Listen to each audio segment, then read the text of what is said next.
President నేను జూజిట్సు association Andhra Pradesh యొక్క, అలాగే ఎగ్జిక్యూటివ్ బోర్డు మెంబర్ కూడా జూజిట్సు అసోసియేషన్ ఆఫ్ ఇండియాలో.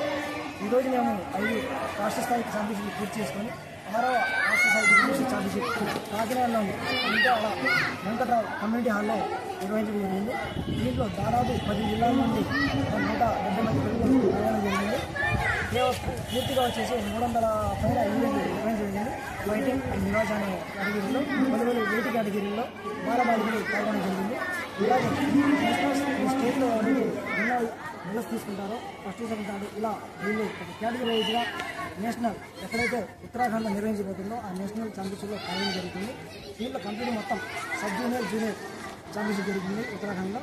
ఇక్కడ వచ్చినప్పటికీ మన ఈ యొక్క ఎవరైతే మన ఆంధ్రప్రదేశ్ నుంచి ఛాంపియన్షిప్ పార్టిసిపేట్ చేస్తున్నారు ఇండియాకి మన యొక్క ఆంధ్రప్రదేశ్ ప్రతిష్టని గౌరవాన్ని నిలబెట్టి మంచి మెడల్ సాధించుకొని వీటిని తీసుకోవాలని కోరుకుంటున్నాము. అలాగే పిల్లలందరూ కూడా చాలా ఉత్సాహంగా ఈ క్రీడల్లో పాల్గొనడం జరిగింది.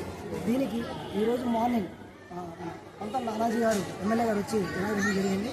ఇంకో విషయం ఏంటంటే మన గవర్నమెంట్ దీన్ని చాలా ప్రతిష్టాత్మకంగా తీసుకొని ఒక స్పోర్ట్స్ని చాలా అద్భుతంగా ఏదైతే స్పోర్ట్స్ పాలసీ ఈ సంవత్సరం విడుదల చేశారో, ఈ సంవత్సరం 2019 నుంచి 2024 2029 వరకు ఒక పాలసీ, 2029 వరకు ఒక పాలసీ రిలీజ్ చేశారు. ఆ పాలసీలో మన గవర్నమెంట్ క్రీడాకారులకి ఏదైతే అవసరమో క్రీడాకారుల భవిష్యత్తు దృష్టిలో ఉంటుందో ఒక మంచి అద్భుతమైన స్పోర్ట్స్ పాలసీని దాన్ని ఇవ్వడం జరిగింది. ఈ ఎవరైతే మన ఏపీలో ఉన్నారో ప్రతి ఒక్కరు స్పోర్ట్స్లో రాణించి మంచిగా వాళ్ళ ఒక ఉజ్వల భవిష్యత్తుకి బాట వేయాలని కోరుకుంటున్నాను. ఈ ఛాంపియన్షిప్ని మన కాకినాడ డిస్టిక్ జూజిట్సు అసోసియేషన్ ప్రెసిడెంట్ సూర్య గారు చాలా ఇంట్రెస్ట్గా నిర్వహించడం జరిగింది. కానీ నాకు స్టేట్ ఛాంపియన్షిప్ని చూడడం జరిగింది. స్టేట్ మేము కాకినాడ కండక్ట్ చేస్తాము. అలాగే మా సహకరించాము. మంచిగా ఇక్కడ ఒక మంచి ఈవెంట్ని ఇక్కడ నిర్వహించామండి. చాలా ధన్యవాదాలు.